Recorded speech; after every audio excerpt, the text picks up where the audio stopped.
Anatomie comparée des espèces imaginaires de Chewbacca à Totoro. C'est un livre illustré par Arnaud Raphaëlian que j'ai eu le plaisir d'écrire, qui traite en fait de morphologie, d'évolution, de sciences naturelles autour de plusieurs espèces, nos espèces en fait favoris.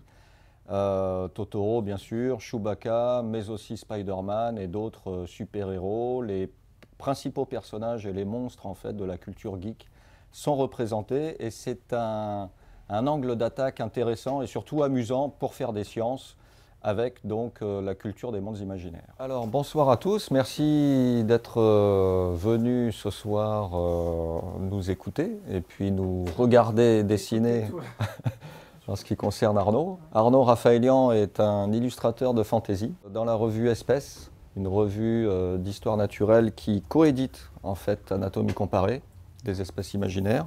Ce soir, il va être question de morphologie, de sciences naturelles, de sciences de l'évolution, en rentrant par le prisme en fait de la culture geek. Puisque, alors ils sont pas tous dans le livre, hein, mais il y a quelques personnages de la culture des mondes imaginaires que je me suis amusé à disséquer et qu'Arnaud s'est amusé justement aussi à présenter sous forme de planches anatomiques. Pour garder un petit peu le style, moi je travaille au muséum à côté, donc je baigne en fait souvent dans ce genre d'univers graphique. Et là, on s'est vraiment amusé à détourner les codes scientifiques pour rester quand même scientifique, hein, mais considérer finalement les grandes figures d'heroic fantasy, de science-fiction, les espèces aussi un peu mythologiques, un peu entre guillemets classiques, du genre dragon ou méduse. En fait, on les a considérées comme s'il s'agissait d'espèces réelles, éventuellement fossiles en fait, puisque ce sont les mêmes méthodes d'approche, les mêmes méthodes scientifiques que j'utilise quand je trouve un fossile entre deux strates géologiques. Je suis paléontologue en fait.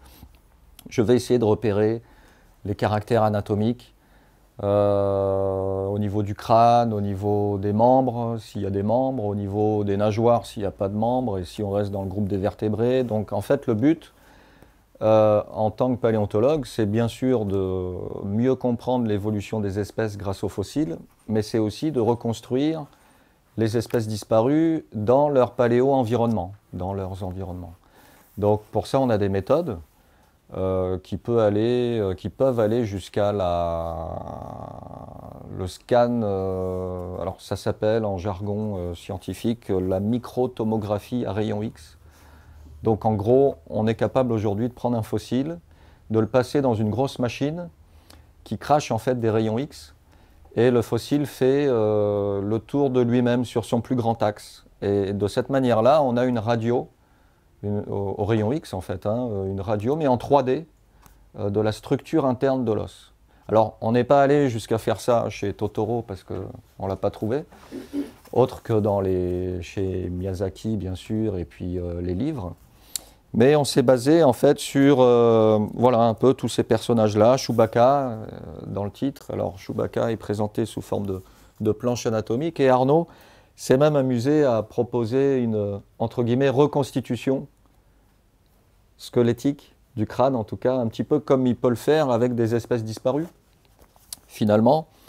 De temps en temps, il œuvre dans la revue Espèces, il est même maquettiste de la revue Espèces. La chronique, il a une chronique dessinée qui s'appelle Raymond le Bousier, où en fait c'est des petites histoires d'un bousier, d'un coléoptère qui va rencontrer d'autres insectes ou d'autres espèces, et ce sont des petites leçons comme ça sur la biodiversité actuelle. On a réitéré alors au Cavalier Bleu, qui est une maison d'édition qui édite beaucoup en fait de domaines, y compris les sciences. Et dans les sciences naturelles ont leur place au Cavalier Bleu, avec cette petite digression, donc, puisqu'on est entre la culture, encore une fois, culture pop, hein, et puis les sciences naturelles, sciences de l'évolution. Donc je me suis amusé à... On peut prendre par exemple Chewbacca, je me suis amusé à... On va essayer de le décortiquer ensemble, à le classer à le ranger en fait dans l'arbre du vivant, en expliquant à chaque fois, en essayant de justifier pardon, à chaque fois où on pourrait le placer dans l'arbre du vivant et en rappelant les grandes notions de biologie, du développement ou de biologie évolutive. Quand on parle par exemple d'arbre du vivant, aujourd'hui on sait qu'on n'a plus une conception linéaire de l'évolution des espèces. L'évolution des espèces, effectivement au siècle dernier on pensait que, enfin au siècle dernier au pluriel même, on pensait que ça allait de la bactérie jusqu'à l'homme. Hein. On se mettait évidemment sur un piédestal. On pensait qu'il n'y avait pas plus parfait comme évolution quand on ne pensait pas qu'on était le résultat d'une création. Donc tout ça est mentionné aussi, un petit peu épluché à chaque fois, puisque ces espèces-là emblématiques ne sont que des prétextes finalement pour parler aussi un petit peu d'histoire des sciences, même si on ne peut pas s'improviser épistémologue, bien sûr, à mon jeune âge. Et donc là, Arnaud, il est parti pour Totoro. Alors Chewbacca, qu'est-ce que vous pouvez me dire sur Chewbacca, à part que c'est le pote d'Han Solo, un petit peu comme Milou est le pote de Tintin, ou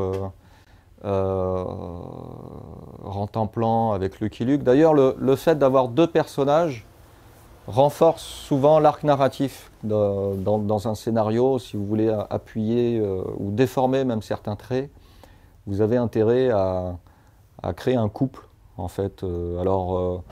Hommes, animaux, ou humanoïdes, monstres, comme vous voulez, ou alors hommes-femmes, ou l'inverse. La Belle et la Bête, par exemple, peuvent être comparés aussi à Han Solo et Chewbacca. Alors, je vous laisse deviner, d'après vos critères, qui est la Bête et qui est la Belle, mais on peut se poser des questions aussi sur y a-t-il une relation sexuelle entre Han Solo et Chewbacca. Chewbacca a-t-il un sexe? Bon, on l'appelle Chewbacca, ça sonne un peu plus masculin ou mâle pour son espèce que féminin. C'est un grand humanoïde velu. Hein. Alors, qui dit humanoïde, souvent, chez nous, dit classé dans le groupe des hominidés, hein, donc plutôt primates. Alors, effectivement, on pourrait comparer la taille de cet humanoïde avec un autre vrai humanoïde qui ne vit plus aujourd'hui, mais qui s'appelle encore le Gigantopithèque. On connaît en fait à l'état fossile beaucoup de dents de primates et un fragment de mâchoire. Alors le squelette n'est pas complet, hein. Souvent en paléontologie on n'a que des restes fragmentaires et puis on complète en fait le manque avec l'espèce connue d'une manière complète la plus proche, jusqu'à preuve du contraire. C'est comme ça qu'on reconstitue finalement les espèces. Quand vous voyez un dinosaure bien reconstitué dans Jurassic Park alors que son squelette n'est connu qu'à 30%, c'est le cas de certains raptors par exemple, en fait les artistes qui travaillent avec Spielberg et surtout son conseiller scientifique, un certain Jack Horner, qui est un collègue du Montana, s'est basé sur l'espèce voisine du raptor en question, dont la morphologie est connue plus ou moins complètement. Donc finalement on crée des chimères, mais c'est comme ça que se construit cette science historique qu'est la paléontologie. Hein. Et puis on va sur le terrain pour vérifier, essayer de trouver d'autres squelettes plus complets ou d'autres espèces, et les reconstitutions finalement que vous voyez. Jurassic Park, c'est peut-être pas un bon exemple parce que c'est pas vendu pour un documentaire de la BBC sur la paléontologie, c'est une fiction évidemment, mais voilà, dans les docus BBC ou Discovery, vous avez des reconstitutions de dinosaures qui valent ce qu'elles valent actuellement jusqu'à preuve du contraire, c'est-à-dire jusqu'à la découverte d'un autre fossile proche qui vous montrera que finalement les T-Rex n'ont pas de plumes, ou alors les raptors, ou cette espèce de raptor-là qui est présentée dans le documentaire était plutôt zébrée ou autre. Hein. En ce qui concerne la couleur, puisque je parle de zébrure, la couleur des dinosaures n'est pas... C'est plus ou moins de la libre interprétation de l'artiste, spécialisé dans les reconstitutions paléontologiques, donc le paléo-artiste. Mais il y a quelques cas quand même, on parle de conservation exceptionnelle, où vous avez des cellules pigmentaires qui sont fossilisées à l'échelle microscopique, hein, entre les plumes, en fait, dans les plumes, dans la structure interne des plumes de certains raptors. Vous avez des cellules pigmentaires de différents types, et en fonction de la proportion et de la forme de ces cellules, on peut en déduire, en se basant sur les animaux actuels, les oiseaux, hein, qui sont des dinosaures à plumes, on peut justement reconstituer en fait finalement le plumage des dinosaures. Alors Chewbacca, pour revenir sur la toison de Chewbacca, ce sont des poils longs, ce ne sont pas des plumes évidemment, ce sont des poils qui évoquent aussi un peu d'autres grands primates. Alors je parlais du Gigantopithèque. Le Gigantopithèque, en fait, il est connu par du coup un fragment de crâne, quelques fragments de crâne et pas mal de dents. C'est une sorte d'orang-outan géant. C'est un méga orang-outan qui aurait vécu en Asie du Sud-Est, de ce qui est aujourd'hui finalement principalement la Chine. Voilà, il y a quelques milliers d'années. Alors peut-être qu'il serait à l'origine, au niveau de la transmission orale, cette fois-ci, de la légende du Yéti. Bon, les cryptozoologues essaient de tirer la couverture vers eux, mais bon, pourquoi pas. En tout cas, il y avait un grand primate contemporain, en fait, des premiers hommes qui se baladaient dans l'Asie du Sud-Est, en Asie du Sud-Est, pardon, il y a quelques milliers d'années. Bon, et donc Chewbacca pourrait être un cousin de ce primate-là, on pourrait le placer comme groupe frère, en fait, du Gigantopithèque, c'est-à-dire dans le grand groupe des orang-outans. Bon, ok. Est-ce que ça vous va comme hypothèse de travail? Ouais. Alors, qu'est-ce que vous faites de la truffe de Chewbacca? Eh oui, Chewbacca, il a pas un nez, il n'a pas trop une face de primate, hein. Il a ce qu'on appelle la partie pré-orbitaire, hein. Vous avez la partie post-orbitaire, c'est votre boîte crânienne, qui est très développée, et vous avez une face réduite. Chez Chewbacca, il y a quand même une partie pré-orbitaire, donc avant les yeux, qui est assez développée. Ce n'est pas un museau non plus de loup-garou, ou de loup tout court, ou de chien, mais Chewbacca a une truffe. Il n'a pas un nez, en fait, primatoïde. Alors, est-ce que vous connaissez d'autres organismes qui ont des truffes, à part le chien et Chewbacca? Alors, ouais, un peu les cochons, mais on parle plutôt de groin. Et c'est pas la même texture au niveau des replis cutanés. Les ours, ouais, exact. Donc il y a au moins deux autres groupes de mammifères, canidés et ursidés, en langage savant, on va dire. Il y a certains rongeurs aussi, il y a certains lémuriens. Comment? Les Ewoks. Les Ewoks, oui, c'est vrai. Ouais, ouais. Chewbacca. Alors d'ailleurs, mais la comparaison est intéressante parce que l'équipe de Lucas, à l'époque, ils ne se sont pas cassés pour créer Chewbacca, ou plutôt pour créer les Ewoks, parce que les Ewoks, dans l'histoire du cinéma, arrivent après Chewie. Et ils se sont dit, comment on va appeler ces espèces de petits primates ridicules rappelez-moi le nom de la lune forestière. Endor, merci. Et il y en a un qui a dit, un de l'équipe, qui a dit, tiens, on va prendre Chewbacca, c'est un Wookiee, et on va retourner les syllabes. Et ça fait Ewok. Donc, bon, des fois, au niveau imagination pour donner des noms, c'est comme nous, hein. Nous, on peut donner des noms, on donne en fait des noms en paléontologie quand c'est nouveau. Quand on a un truc qui est pas comparable à un autre truc déjà connu et publié, bah, on est obligé, entre guillemets, alors on se blinde, hein, il faut être sûr de sa comparaison, sinon après, il y a un collègue, je ne sais pas, allemand ou chinois qui fait une réponse et puis on passe un peu pour un con. Mais il vaut mieux quand même être sûr que le fossile qu'on trouve ne ressemble pas du tout à toutes les espèces connues. Alors avant, on faisait beaucoup le tour aussi des musées du monde, avec notre fossile en poche pour s'assurer qu'il s'agissait bien ou pas d'une nouvelle espèce. Maintenant, il y a quand même de plus en plus de bases de données aussi Internet, donc on voyage un peu moins. Mais voilà, Chewbacca, il est intéressant parce que il présente des caractères alors de primates, mais d'autres mammifères, hein, ou d'Ewok aussi. Du coup, Où le placer en fait dans l'arbre du vivant? Peut-être à la base. Alors, ursidés, les ours et les chiens, appartiennent au même groupe de mammifères qui s'appellent les. Facile.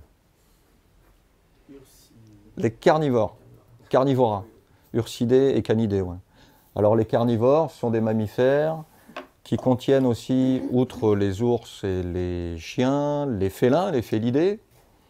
Vous avez les martres, les fouines, les mangoustes.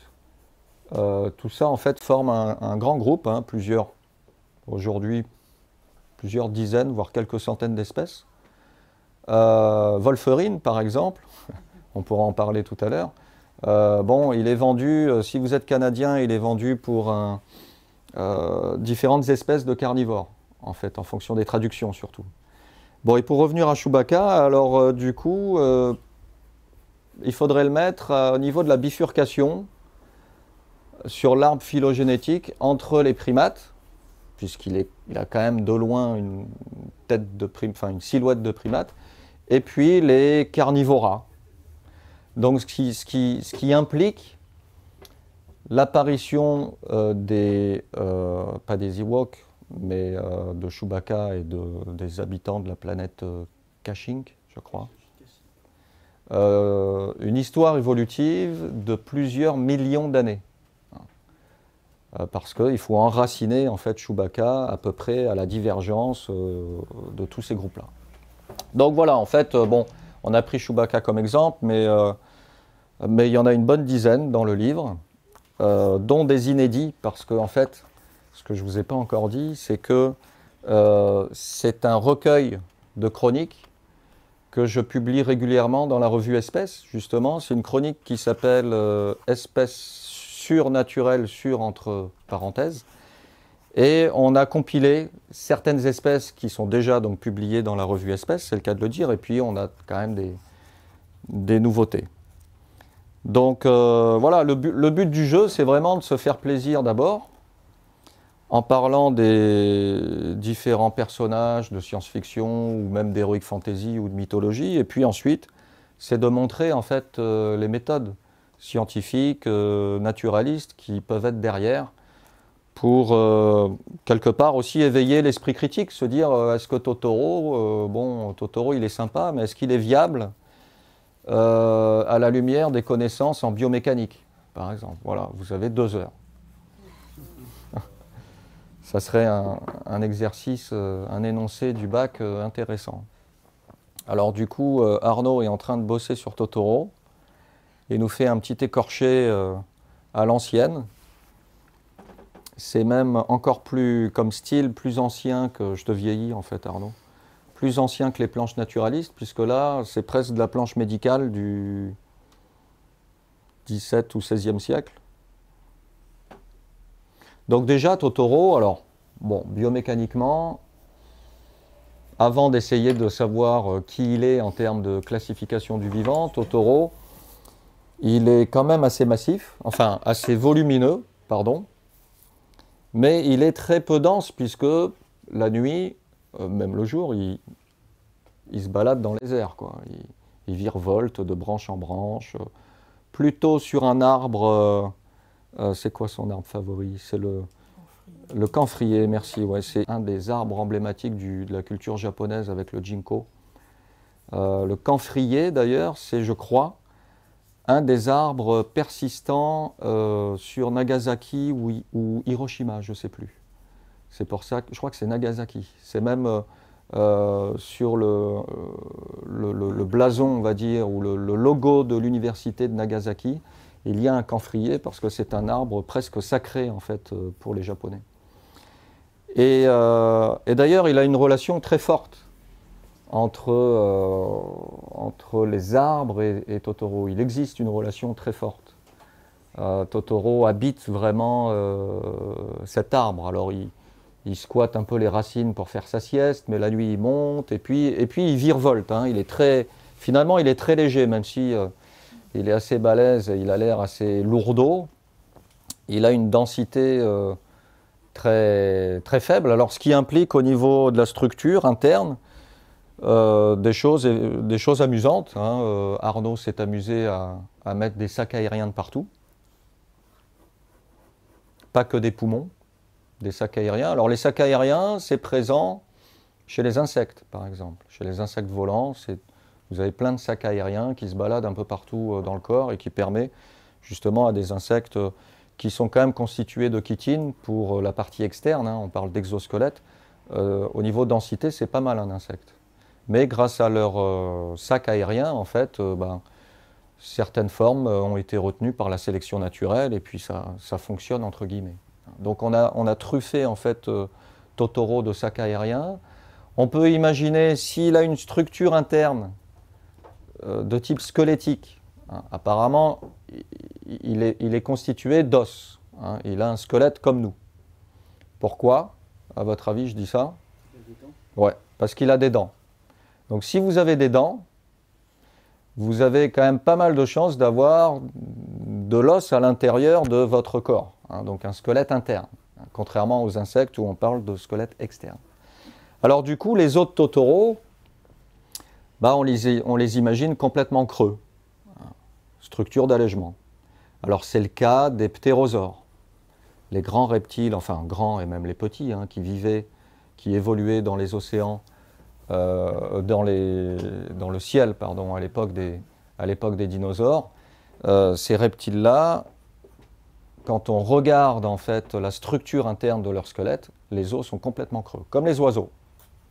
Donc on parle vraiment là de convergence évolutive, parce que les oiseaux ne sont pas les descendants, bien sûr, des ptérosaures, hein, mais ce sont des lointains cousins. Ça va?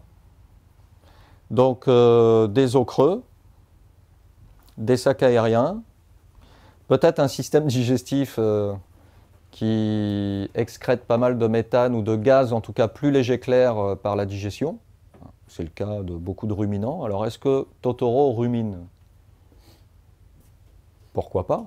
Est-ce que vous vous souvenez que dans l'animé, à un moment, quand la petite héroïne rencontre Totoro, en fait, il est en train de roupiller, et puis elle se met sur son ventre, et puis on le voit ouvrir la bouche et ronfler, mais ça fait un tonnerre.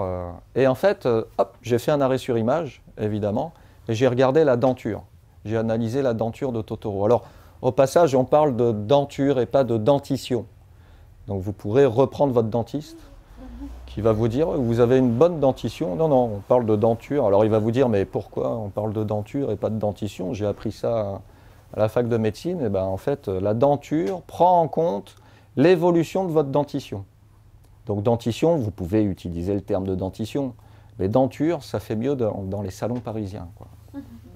Parce que vous prenez en compte la croissance en fait de chaque dent. Et la croissance est importante, surtout si vous avez encore des dents de sagesse ou voilà, qui peuvent perdurer tout au long de votre vie. Donc la denture de Totoro, alors, est-ce que vous vous souvenez? Ouais, elles sont très carrées, très cubiques en fait. Il a que des incisives sur le devant, il en a plus que nous. Et puis, il a pas mal de molaires qui sont assez identiques. En fait, je n'ai pas trop vu de distinction entre prémolaire et molaire. J'ai vu beaucoup de distinctions entre incisive et molariforme. On parle de molariforme quand on ne sait pas trop, quand on n'en trouve qu'une à l'état fossile, on dit c'est une molariforme. Ça veut dire qu'on ne sait pas si c'est une prémolaire ou une molaire, en fait, tout simplement. Donc il y a des incisiformes, il y a des molariformes, en tout cas il n'y a pas de canine. Totoro, il est gentil, donc il n'a pas besoin de canine, quoi. Ça n'a pas l'air d'être un carnivore, effectivement. Alors, bon, est-ce qu'il rumine? Ça, Miyazaki n'a pas... Oui. Il peut peut-être manger des racines. Oui, il peut peut-être... oui, il a une denture qui permet peut-être de broyer, en fait, des plantes assez coriaces. Il faudrait... Alors, pour ça, en paléontologie, on a une méthode. Ça s'appelle le MEB, le microscope électronique à balayage. En fait, vous passez vos dents de rongeurs, des fois, ou d'autres groupes de mammifères au microscope, et vous analysez en fait la géométrie des micro-usures dentaires. Et en fonction de la profondeur des sillons, Et de la direction des sillons, vous pouvez dire ce rongeur se nourrissait de grains ou de feuilles, enfin, ou d'éléments plus tendres. Bon là, je n'ai pas trouvé dedans, j'ai écrit à Miyazaki, mais non, blague à part, il n'y a pas de canine. Alors, est-ce que vous connaissez des mammiféroïdes, on va dire, ça a quand même Totoro une tronche de mammifère, qui n'est pas de canine? Les baleines. Oui. Oui. Les baleines, les cétacés, enfin, les baleines à fanon n'ont pas de canine. Mais vu qu'on est dans le cas d'un truc plutôt terrestre, pensez justement aux rongeurs. Les rongeurs n'ont pas de canine. Ils ont des incisives qui poussent en continu. Hein, d'ailleurs, ça peut poser un problème chez les... Alors, rongeurs ou lapins, hein, ce qu'on appelle les lagomorphes. Rongeurs et lagomorphes forment un grand groupe systématique qu'on appelle les glires, en fait. Ils sont très, très proches au niveau phylogénétique. Alors, est-ce que Totoro est un lapin ou un rongeur? Il a un peu des oreilles de lapin, mais il n'a pas trop la dégaine du lapin, quand même. Et puis, l'autre problème, entre guillemets, c'est que quand vous regardez les rongeurs ou les lapins, effectivement, il n'y a pas de canine, il n'y a que des incisives et des molaires, ou éventuellement des molariformes, mais à la place des canines, il y a un espace vacant, assez grand d'ailleurs, qui est caractéristique des rongeurs, ça s'appelle le diastème. Et chez Totoro, je n'ai pas vu de diastème, quand j'ai fait mon arrêt sur image. Alors, il y a quand même un autre groupe de mammifères réels qui n'a ni diastème, ni canine, et donc que des incisives et des molariformes. Non. Moi, j'ai pensé au daman. Est-ce que vous connaissez le daman? C'est des petits mammifères. Alors, ça ressemble à des micro-cervidés, des micro-biches, en fait, avec des corps un peu plus trapus quand même. Et en fait, ouais, c'est ça. Regardez sur Google et votre ami, Google Images par exemple. Et c'est un groupe en fait à part qui s'appelle les iracoïdes avec un H et qui correspond finalement à la denture de Totoro.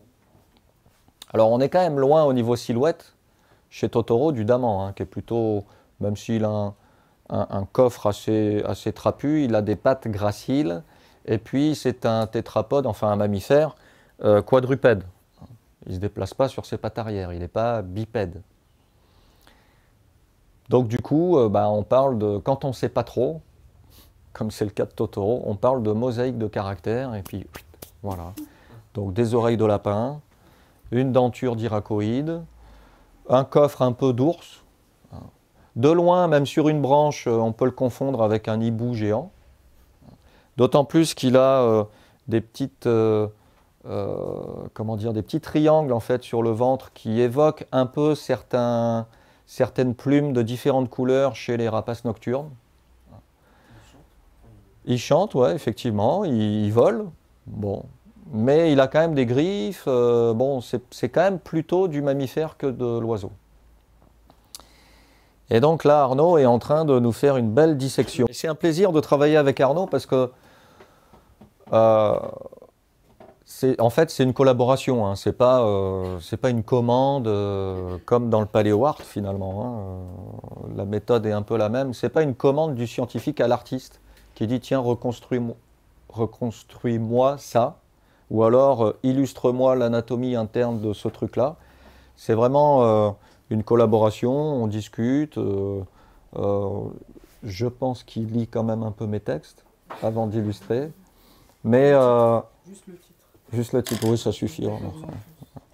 Mais voilà, il apporte aussi ses idées, la taille de l'intestin, la structure musculaire aussi. C'est pareil, à un moment, sur ta planche, sur Wolferine. Non, c'était l'insertion des griffes. Ah oui. jusqu'au niveau presque des tarses en fait, des os du poignet. Alors c'est vrai que dans le film, ça sort plutôt des métatarses.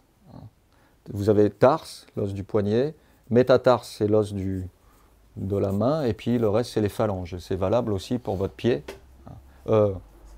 Pardon, c'est carpe. Je confonds les mains et les pieds. Ouais. Carpe, métacarpe, phalange, et tarse, métatarse, phalange. Donc, au niveau d'après les films, au niveau ça sort plutôt au niveau des carpes. Et là, Arnaud a fait une sorte de mécanisme ou de mutation plutôt au niveau des carpes. Bon, pourquoi pas. Le but, c'était vraiment de reprendre les grandes figures. Hein, je pense que vous les connaissez toutes. Le sommaire est illustré sous forme classique, hein, de sommaire, mais aussi sous forme d'arbre phylogénétique à l'ancienne, où on a présenté en fait différents groupes, et puis on a mis des noms aussi, on s'est amusé. Alors tout ça sont des imaginomorphes. Vous avez pour Spider-Man ou Spider-Woman, hein, je ne veux pas vous divulgacher, mais les arachnoïdes, et puis ensuite on traite des mammiféroïdes. Alors dans les mammiféroïdes, vous avez les nounoursoïdes, donc Totoro et les porgs dans Star Wars aussi sont traités. Et puis comme cousin des nounoursoïdes, vous avez les primatoïdes. Alors Chewbacca, Spock, Hulk, Wolverine et le marsupilami, qui est intéressant aussi, qui raccroche un petit peu au monde de la bande dessinée. Et puis la liste ne s'arrête pas là, puisque en fait, espèce étant un trimestriel, c'est ça, hein. Ouais. Alors, je n'œuvre pas dans espèces systématiquement, mais voilà, j'ai un petit stock en fait de créatures ou d'espèces sympas comme ça, qui me permettent de parler d'un thème ou de quelques thèmes en sciences. En sachant qu'il y en a déjà pas mal de traités. Alien, le monstre alien est tellement complexe qu'on en a fait un livre, hein, à part entière chez un autre éditeur. La ville brûle à Montreuil. Voilà, et c'est un collectif, hein, on s'est penché à plusieurs sur le monstre, tellement il est complexe. On pourrait finalement se pencher à chaque fois d'une manière multidisciplinaire, hein, comme on l'a fait avec Tolkien. Bon là, Tolkien, on est 40. Ça a été un petit peu difficile, enfin difficile non, un peu plus long en fait à gérer, 40 auteurs. Celui-là, on l'a fait à 2, et puis j'espère, hein, si tout se passe bien, qu'on en fera d'autres. Alors dans l'arbre, on a mis un intrus. On vous laissera en fait voir quel est l'intrus.